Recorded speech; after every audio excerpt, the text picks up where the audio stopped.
The LinkedIn Podcast Network is sponsored by TIAA. TIAA makes you a retirement promise, a promise of a guaranteed retirement paycheck for life.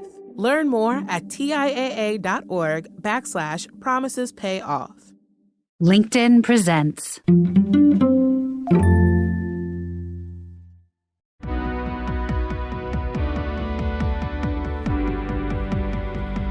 I'm Maura Aarons-Mele, and this is The Anxious Achiever.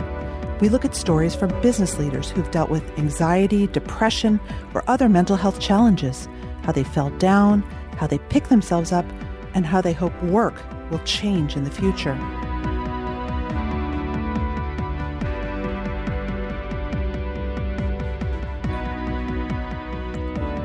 Today, we're going to talk about the idea of self-compassion. According to one of our guests, compassion is something that's easy for a lot of us to conceptualize and practice when it comes to other people.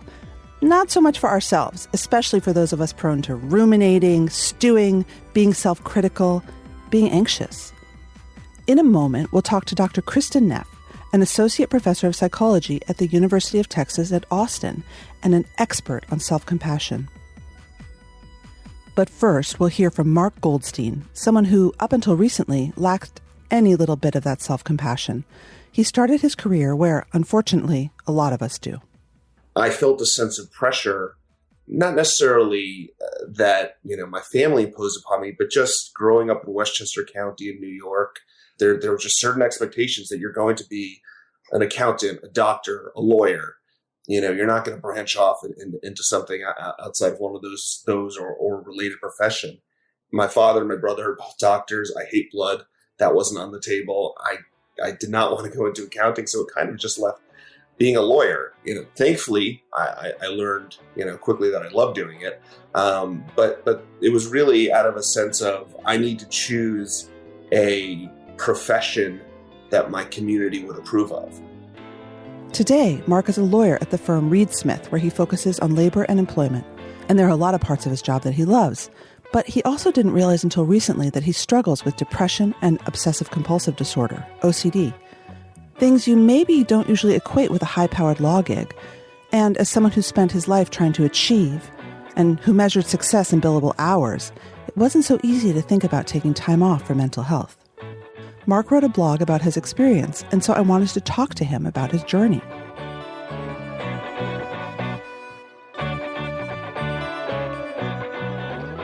Did you always feel, looking back, do you think you always had some depression and other things in your profile, or did it really come on all of a sudden? So in looking back, I think what was most prevalent over the course of my life was the obsessive-compulsive disorder. And to be clear, I didn't recognize this until a few years ago. I remember it was a few weeks before my bar mitzvah, now dating myself 23 years, I think. But I was obsessively chanting my Haftorah for the weeks leading up to it. Like, I couldn't fall asleep without doing it. I would just do it time and time again. And when I look back now, there are those obsessive tendencies that I didn't recognize them at the time for what they were, but they were manifestations of OCD. Depression and anxiety, which I've been diagnosed with as well, to a lesser extent, but definitely were prevalent. But really the OCD, and looking back, it was amazing how much it had been a part of my life, but I hadn't even noticed it. Or I had noticed it, but I hadn't realized that it was a mental health condition and not just, something else. I often say that, what drives people to be a lawyer, but many professions is a sense of perfectionism, type A, and being OCD is frankly good for that. To a point, though. Yeah. To a very fine point, that if you go over that point or that line, then it gets concerning. And so for me, it was, good going through school. I did well, in college and law school, and it helped me as a young lawyer.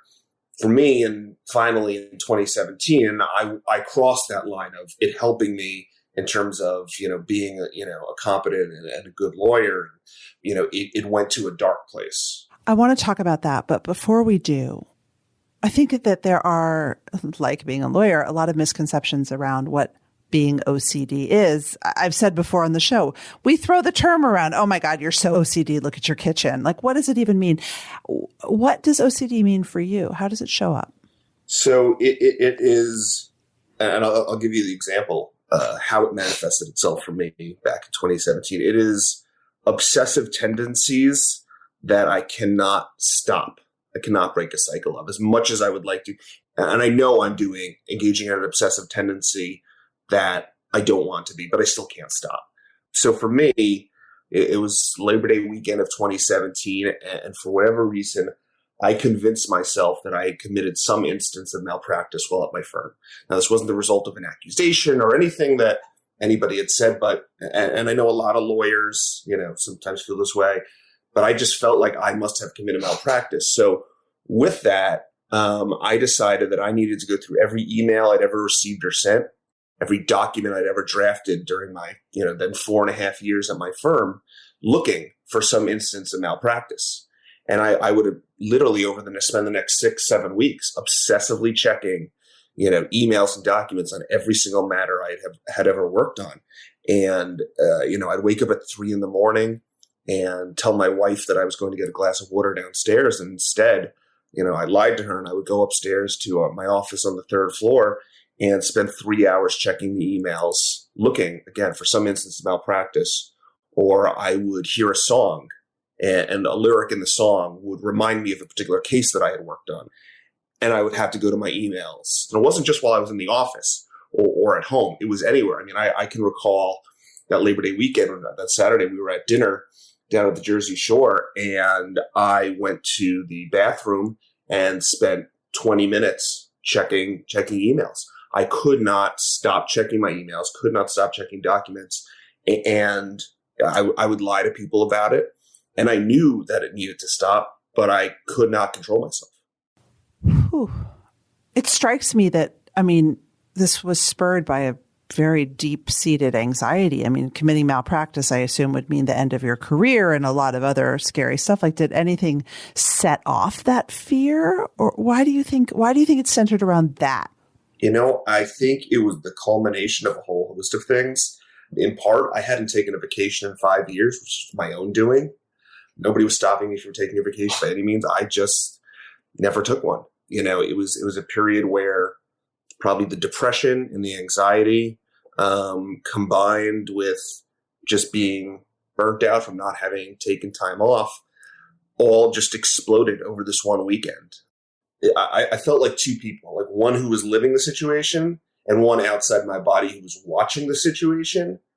And I wanted to tell myself it's going to be okay. The person watching wanted to tell the person living it it's going to be okay. But I couldn't stop it. The person living it couldn't stop it, couldn't stop the obsession, couldn't, stop being depressed, couldn't stop the panic attacks. It crippled. It crippled my personal life and my professional life. When I was at work, we have a wellness room on our floor. I would spend most of my days laying on the couch in there, just trying to breathe. When I was at home, I was largely in bed. I was a terrible father, or maybe not terrible, but absentee father and husband. Mm-hmm. For the period of late August to, let's say, mid-October of 2017, I felt like I just couldn't do anything. Again, I stopped listening to music. I stopped watching movies or TV shows because, again, they would have some trigger. Anything that had previously brought joy to my life, I wasn't able to enjoy. I wasn't able to engage in. Were you able to get up and go to work most days, but even if you weren't able to do work? Probably looking back, I would say probably 60% of the days, I was maybe 70% I was able to go in, but I was a shell of myself there. And most days, either I take the train into work. Most days I had a panic attack, either one or both of the ways, to and from the city. It was clear to me that either I was having a heart attack or I was having a panic attack. The frequency, after a couple of them, I realized it wasn't a heart attack. It was a panic attack. It didn't make it any better. And it's scary. Oh God. Well, so what happened? So you're in this period, it's fall of 2017. So, it was in this period, with the support of my wife and my firm, I started seeing a psychiatrist, and I was diagnosed quite quickly with OCD. Did you ask for help, or I'm just curious, just because it's probably helpful with the audience, what happened? So it was a combination. I had been seeing a therapist probably since the beginning of 17.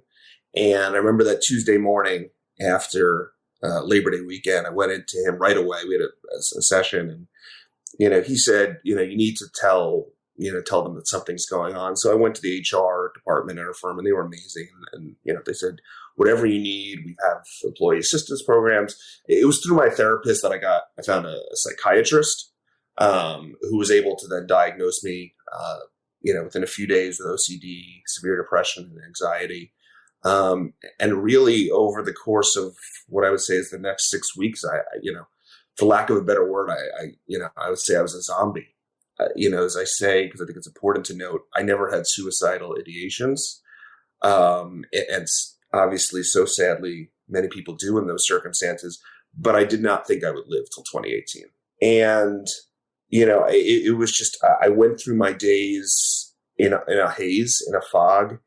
And it got to the point where by early October, I realized, I was losing both my professional life and my personal life. On the professional side of things, my goal, as I think it is for many attorneys, was to make partner at my law firm. And I realized that nobody was going to promote me to partner in the circumstance I was in. I mean, I wasn't doing anything. I wasn't able to function. And then equally, if probably more importantly, my personal life was falling apart, right? I was not a good husband. I was not a good father. I realized that, look, if I don't do something about this, I'm going to, I'm going to lose everything that's important in my life. And after many conversations with my wife and, mental health professionals, I went into the HR department of my firm and I said, look, I need to change something. So I told them I wanted to take a leave of absence. I said, look, I don't know when I'll be back. I don't know if I'll be back, but I need something to change. And so on October 17th of 2017, was the first day of my leave of absence. And I really honestly had no idea what I was going to do. I did not think that I'd ever practice law again, to be honest with you. And what I ended up doing over, the next about 3 months was I continued meeting with a psychologist, a psychiatrist. I added a cognitive behavioral therapist to the repertoire, which was really important because she gave me homework. Things like, my first week, as I said, I couldn't watch a TV show or movies because it would trigger something. I had to sit down and watch 30 minutes straight each day of any TV show or any movie. And as silly as that sounds now, back in October of 17, that was as painful as anything to me. And then I also I engaged a mindfulness coach, taught me mindfulness and meditation. And I will tell you that I was the type of person who scoffed at that type of stuff before then. I mean, we'd had mindfulness training at our firm a few years earlier. And after about 5 minutes, I got up and left. And a partner said to me, can't you try to fit even 5 minutes of this stuff into your day? And I said, no, I don't have time. And my wife said, look, what do you have to lose? Literally have nothing to lose. And boy, was it, as impactful as anything else. I mean, it was as impactful as the medication I started taking, which, I still take to this day. With the mindfulness and the meditation, really helped change kind of the way I look at the world. And the example I tend to give in that regard, is before I started with all of this, anybody who's familiar with the New York City subway system at rush hour, it's particularly, I get the train at Penn Station, you're fighting with your elbows to get on. And you want to get on that train. And not that I'm a perfect person because I'm far from it. But now what I try to do is, look, if somebody else needs to get on that train ahead of me, they need to push their elbows. You know what? Let them get on ahead. I'll take the next one. By early December, I started feeling better. I started kind of feeling like myself again. And I started having the itch to practice law. And so I ended up coming back to the firm in early January of 18, 11 weeks to the day after I had left. And I was equally as scared, if not more scared, as when I went out because, and I talked to a lot of people about, mental health related issues. I think one of the biggest concerns people have is retribution/perception. Like if I tell people that I'm taking time off or anything related to a mental health issue, how will I be received? How will I be viewed by them? And for me, I was welcomed back with open arms. And it was only a limited group of folks who knew why I had been out, but those folks treated me like I had taken time off for a personal reason, and it didn't have any, relationship to my work. And they treated me just the same. And it was incredible. Were you angry at yourself ever? Listening to your profile of such a hard-driving, achieving person, I would imagine that leaving work must have been a really big deal for you. Walking out of that, right, like walking out of that firm and thinking, as you said, I'm never going to practice law, certainly here again. Like, how did you feel about yourself? I thought I was weak. I thought that, I think our firm has about 1,800 attorneys. I thought I was, all the other 1,799 were able to deal with the stress of our jobs and our lives. Why am I the only weak one who's not able to? And it took time for me to realize that a few things. One, that perception was wrong. There was nothing weak about me. And secondly, that so many of those 1,799 are or have been in circumstances similar to myself. And that, you look at somebody and you cannot tell generally speaking, by outward appearances, what's going on in their mind. So I felt alone in the fall of 2017. And in the years since, it's been incredible for me to see how many people can relate to the issues that I was going through, either personally or with respect to a loved one or a friend. There was nothing weak about it, but that's how I felt at the time. That's how I perceived myself. Like, why can't I be strong like every other person at my firm or every other lawyer, frankly? And how did you come around to sort of, I guess, have more compassion for yourself and say, I wasn't weak, I needed help, and that was okay? There were a few things. I mean, a lot of conversations with my wife, with my parents, with my brother, my sister-in-law, my family in general. And then really there were a couple of things. One was our firm has a disability inclusion group, the acronym for which is LEADERS. And I joined that in the summer of 2018, a few months after I was back. And I met all these people, both attorneys and non-attorneys at our firm who, had been through similar circumstances. And I was shocked. I was absolutely blown away by this. It was amazing to me to see it. It was people who, I walked down the hall and you'd have no idea that, the circumstances they'd had in their life or a family member or a friend had gone through. People who, had great books of business, well-respected, and they could relate to what I had felt, but I had no idea until that point. And, that really changed things for me. It made me feel like, look, none of us is alone in this, whether you're a lawyer or not. Anybody who has mental health, suffers from a mental health disability. And, as a tangential issue, it took me a long time to accept the fact that a mental health condition is a disability akin to a physical disability.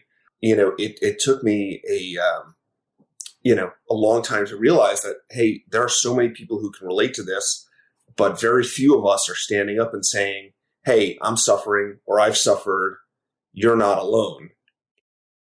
The LinkedIn Podcast Network is sponsored by TIAA. In the last 100 years, we've seen financial markets swing, new currencies come and go, decades of savings lost in days, all showing that a retirement plan without a guarantee, quite simply, isn't enough. So more than a retirement plan, TIAA makes you a retirement promise.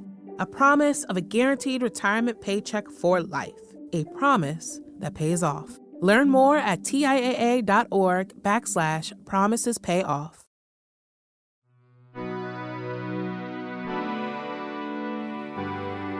The idea of self-compassion was very important to lawyer Mark Goldstein.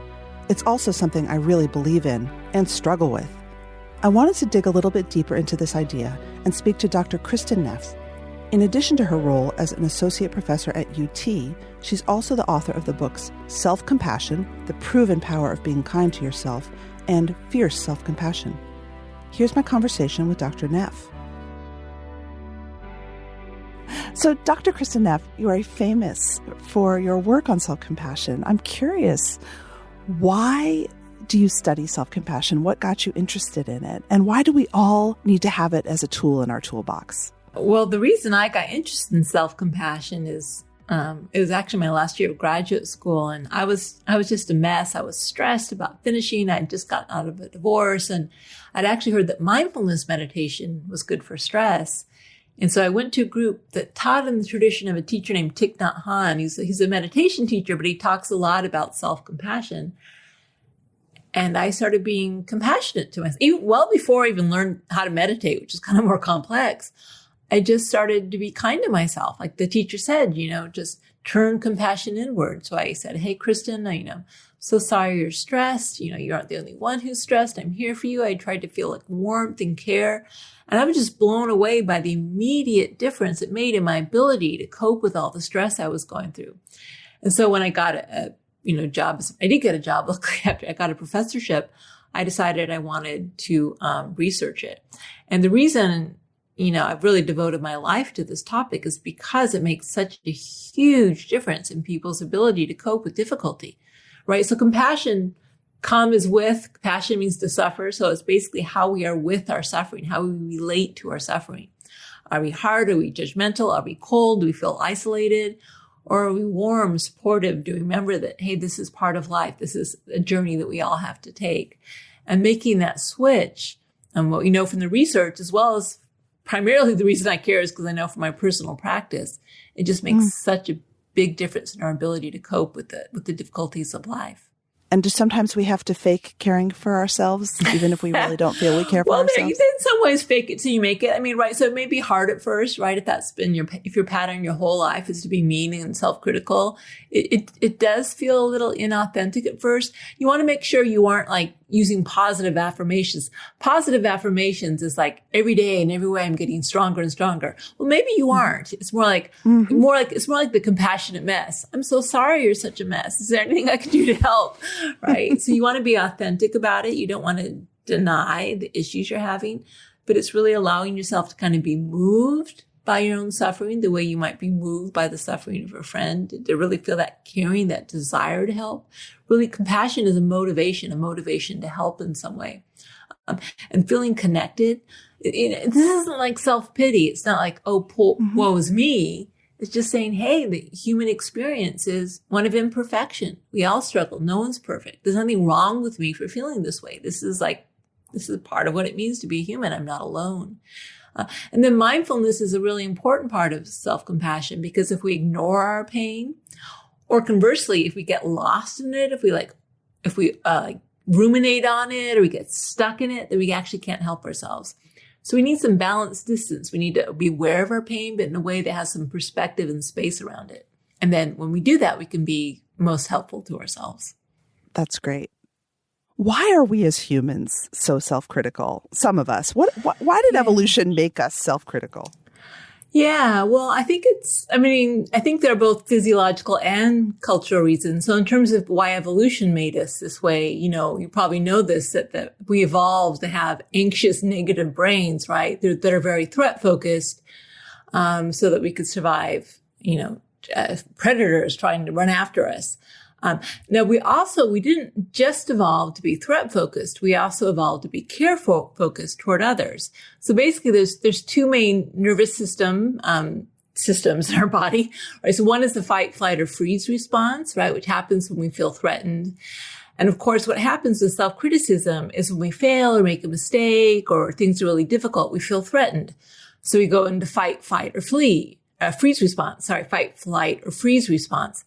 And so we fight ourselves because we're the problem, right? Thinking that somehow we could control our behavior, or we flee into shame, kind of like, hanging our heads to avoid the perceived judgments of others, or we freeze and get stuck in rumination, just like it's maybe if I think about it for the 20th time, it'll go away. Now, when your child, your best friend is threatened, you don't go necessarily into fight, flight, or freeze mode because you aren't personally threatened. So you're more able to draw into the second system, which is the tend and befriend response, or the caregiving system, which primarily evolved to take care of others, right? So parents who are better caretakers, the children are more likely to survive. So that's the physiological reason. Actually, what we're doing with self-compassion is we're doing it you might say an evolutionary hack. We're hacking into the system that was designed to care for others and using it for ourselves. So that's the evolutionary reason, but there's also so many cultural reasons for, we're raised to be compassionate to others. We think it's a good thing, but we think being self-compassionate means you'll be lazy, you'll be selfish, you'll lose your motivation, you'll be weak. And so we really have to combat a lot. It's really a radical act to be self-compassionate because our culture doesn't, what's the word I want? Our culture doesn't not inspire, move. You know what I'm saying? What's the word I'm looking for? Our culture. Oh, our culture doesn't encourage that. No, it doesn't reward it. Our culture doesn't encourage that way of being with ourselves. And our brain doesn't either. So there you go. So the decks are stacked against us. The decks, yeah. But the good news is, the really good news is, and this is kind of what surprised me in my work, is that it's easier than you might think to be self-compassionate because we already have such a good model in terms of being compassionate to others. Most of us have been encouraged by our culture. And again, we've got these evolved systems to where we know how to be kind and listen and to be patient and to be, encouraging, warm, empathetic. And so all we really need to do is, first of all, remember, and then next give ourselves permission to use this warm, caring system with ourselves. You've written that the internal working model of self is essentially who we believe we are, worthy of love and respect, or acceptable just as we are. And those of us who are insecurely attached, and you said, yes, I count myself among them, have been shown in research not just to be less confident, but more self-critical. So is that a process that you had to go through, that you had to teach yourself self-compassion because of both maybe who you are and how you were raised? Yeah. I mean, in that paragraph, I didn't talk about the nuances, but I would say I was securely attached with my mother and insecurely attached with my father, right? So it often happens. So my insecurity would happen more in the realm of men, but not so much like in the realm of friends. And I think that often is the case. So, so my mother, I really have to give her credit. She, in many ways, she made me feel secure. She met my needs. And I think in many ways, that's why I'm so successful. But my love life hasn't been so good.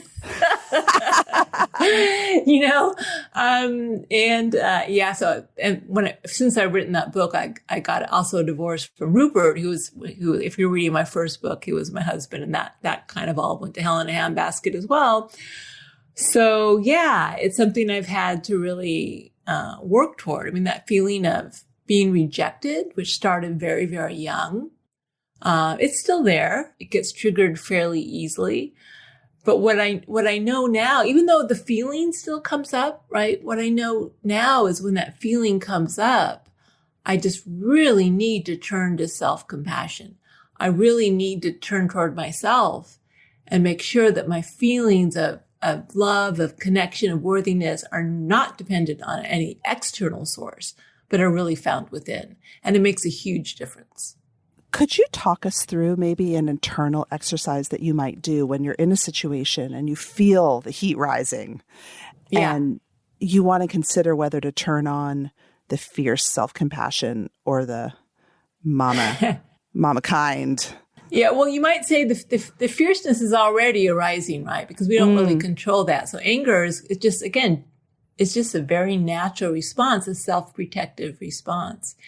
So I have actually, in my new book, I developed some exercises to try to help people deal with difficult feelings like anger. The first thing is not to judge it, right? So often we suppress it, we judge it, we bottle it down, and then of course it just explodes and spills all over everyone.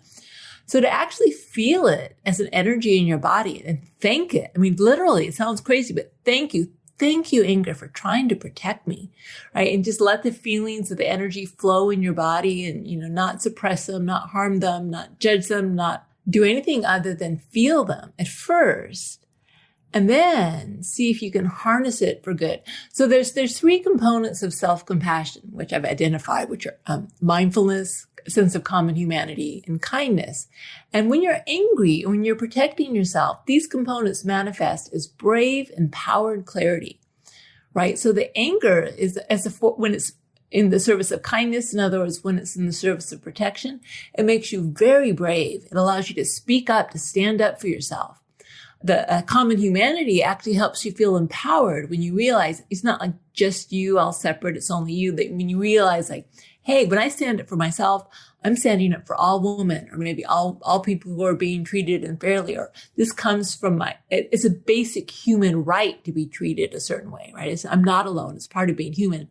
And then the mindfulness can give you real clarity. If we aren't mindful, we might just not notice it. I mean, think for all the years women just said, oh, that's just the way men are. Because they're just handsy. The movies told us, oh, they're just handsy, right? Mm-hmm. And it's really only our ability to really look at it and say, wait a second, this is causing harm. This isn't okay. And a lot of that came from mindfulness, the willingness to turn toward rather than turn away from what was actually happening, that allows us to take a stand. So this is all self-compassion. People think self-compassion is just, gentle and soft and accepting. Sometimes it's just the opposite. It's really just about alleviating suffering, and that can look a million different ways. I spoke with a lawyer who had been so trapped by his own definition of self. He was so trapped by this image of hardworking, never complaining, that he got stuck, really, Yeah. And his sort of judger-in-chief, which was himself, was so stuck in a mode. How do we even begin to separate from that and give ourselves a little break? The piece of ourselves that is always expected to be the best, to be special. Yes. It has no time. How dare you be less than perfect, it might say to us. Right. Well, so I like... How do we start? There's the saying in the self-compassion world, which is the goal of practice is simply to be a compassionate mess.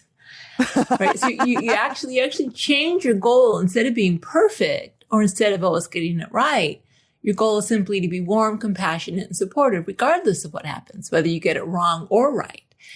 And ironically, people think that this is going to mean you're going to get it wrong more often. It's actually the opposite. Because what happens is when you make a mistake and you beat yourself up, you're going to be anxious, you become afraid of failure, it's going to be harder to improve. But if you're warm and supportive and you say, okay, everyone fails, what can I learn from this situation? Then you're actually more able to grow and change and be motivated to do better next time. So really just taking the focus off of the outcome, getting it right, and really focusing more on, again, what can I learn? How can I support myself? How can I do the best I can? And, again, just because my behavior maybe isn't as good as I would like it to be, that doesn't mean that I'm not okay. Maybe my behavior needs a little work, but I'm okay as I am. I'm okay exactly where I am. I'm a process. What if the rumination kicks in? Which is kind of a habit for so many of us. Yeah. So rumination is when you get stuck in that loop over and over again. And really, the first thing is just to recognize this is the safety response. This is actually the freeze response. We feel stuck. We don't know what to do. And part of that is because we're scared, we're anxious. We're afraid if we do something different, it'll be harmed, or, we're kind of like stuck because we don't know what to do. We feel overwhelmed. The very first thing to do is give compassion to that.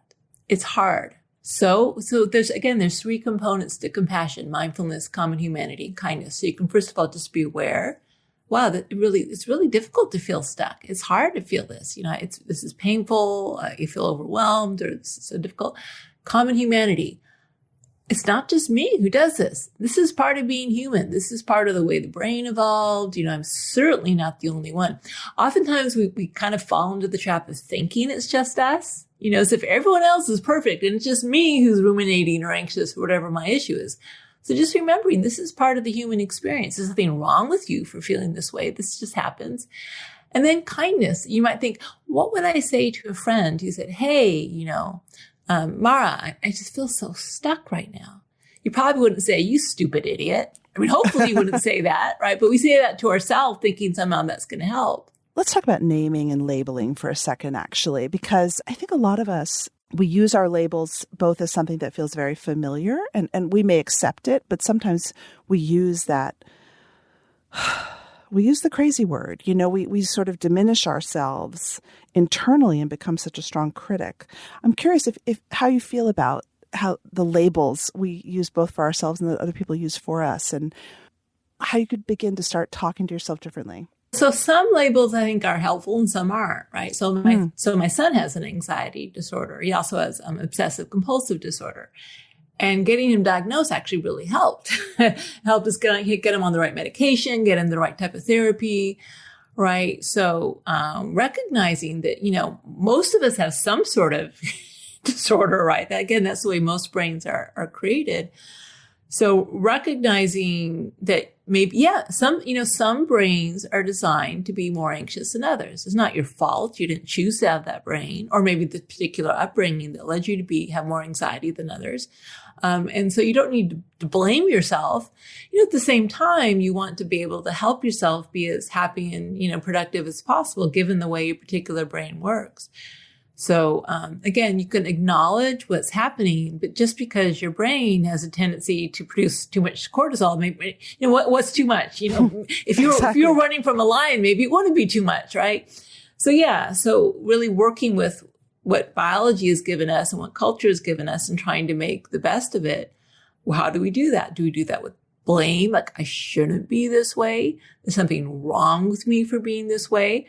Or just saying, okay, how can I help support myself be as happy and productive as I can be? Your worth isn't, as a person, it's not defined by your particular brain patterns, right? Like I say, my issue, I don't have a lot of anxiety, but reactive anger is part of my brain makeup, and think about that. I'm supposed to be like this mindfulness and self-compassion teacher who has a problem with reactive anger. I mean, how does that sit with you, What does that mean, reactive anger? Well, so if I get triggered, like if someone, and for me, it's often like, I won't get it, but there's like this whole war about my scale and what it means and how it should be used. And it makes me angry. And so sometimes I shoot off an email that maybe wasn't the most professional email. It's just that's just kind of the way I roll. And so, not that I don't work on it, but how really helps me is this idea of being a compassionate mess. That it's not so much about getting it right. Of course, you want to do the best you can. You don't want to harm others, all those things. Yes, yes, yes. And what's more important than getting it right is opening your heart. Because really, where does our happiness come from? Where does our sense of deep satisfaction and meaning come from? It actually doesn't come from getting it right, because that's temporary. You might get it right for a while, but then you'll get it wrong. Life happens. And even if you get it right, a lot of the time, you're eventually going to get sick and old and die. I'm sorry to break the news, but that's reality, right? Everything changes.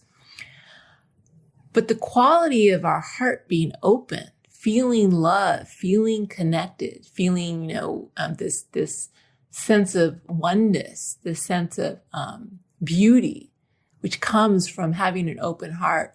That's really where our happiness and satisfaction lies.